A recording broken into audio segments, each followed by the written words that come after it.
ಚಾಮರಾಜಪೇಟೆ ವಿಧಾನಸಭಾ ಕ್ಷೇತ್ರದ ಚಾಮರಾಜಪೇಟೆ ವಾರ್ಡ್ನಲ್ಲಿ ಯುಗಾದಿ ಹಬ್ಬ ಹಾಗೂ ರಂಜಾನ್ ಹಬ್ಬದ ಪ್ರಯುಕ್ತ ಬಡವರಿಗೆ ಕಾಂಗ್ರೆಸ್ ಮುಖಂಡರಾದ ಗೋವಿಂದರಾಜರವರ ನೇತೃತ್ವದಲ್ಲಿ ಸಚಿವರಾದ ಬಿಜೆಡ್ ಜಮೀರ್ ಅಹಮದ್ ಖಾನ್ ರವರು ಸೀರೆ, ಕುಕ್ಕರ್ ಹಾಗೂ ಶಾಲಾ ಮಕ್ಕಳಿಗೆ ಸ್ಕೂಲ್ ಬ್ಯಾಗ್ ಹಾಗೂ ನೋಟ್ಬುಕ್ ಅನ್ನು ಉಚಿತವಾಗಿ ವಿತರಿಸಿದರು.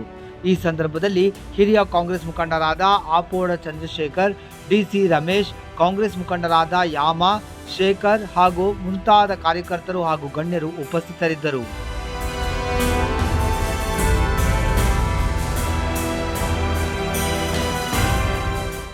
ನಾಡಿನ ಸಮಸ್ತ ಜನತೆಗೆ ಯುಗಾದಿ ಹಬ್ಬದ ಹಾಗೂ ರಂಜಾನ್ ಹಬ್ಬದ ಆರ್ಥಿಕ ಶುಭಾಶಯಗಳು.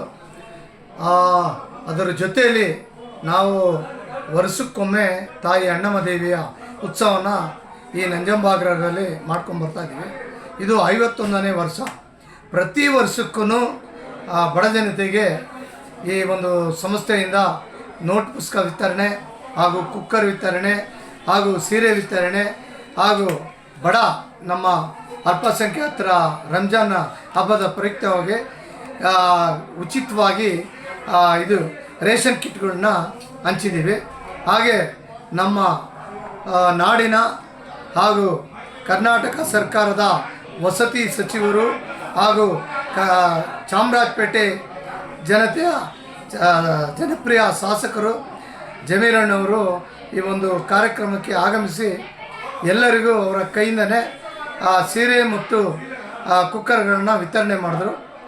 ಈಗ ಜಮೀರಣ್ಣವರು ಅಂದರೆ ನಾಡಿನ ಉದ್ದ ಅಗಲಕ್ಕೂ ಹೆಸರಾಗಿರೋಂಥ ಅಣ್ಣ ಅಂದರೆ ಅದು ಜಮೀರಣ್ಣ.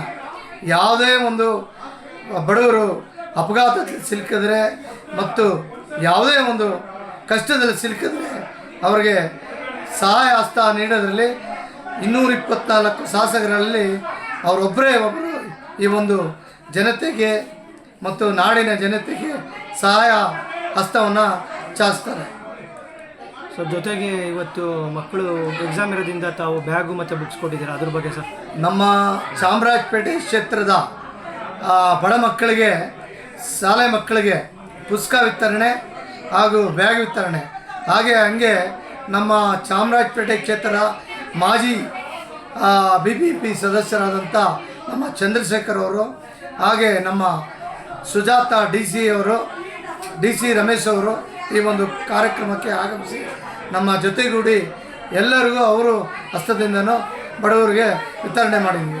ಎಲ್ಲರಿಗೂ SLC ಎಕ್ಸಾಮಿನ ಪರವಾಗಿ ಎಲ್ಲ ಮಕ್ಕಳು ಉತ್ತೀರ್ಣ ಆಗಲಿ, ಇನ್ನೂ ಹೆಚ್ಚಿನ ಅಂಕಗಳನ್ನು ಪಡೆದು ಮುಂದಕ್ಕೆ ಉನ್ನತ ಶಿಕ್ಷಣ ಪಡೀಲಿ ಅಂತ ವಾಹಿನಿ ಮೂಲಕ ಎಲ್ಲರಿಗೂ ಆಶೀರ್ವಾದ ಆ ತಾಯಿ ಅಣ್ಣಮಲ್ಲಿ ಕೇಳ್ಕೊಳ್ತೀವಿ.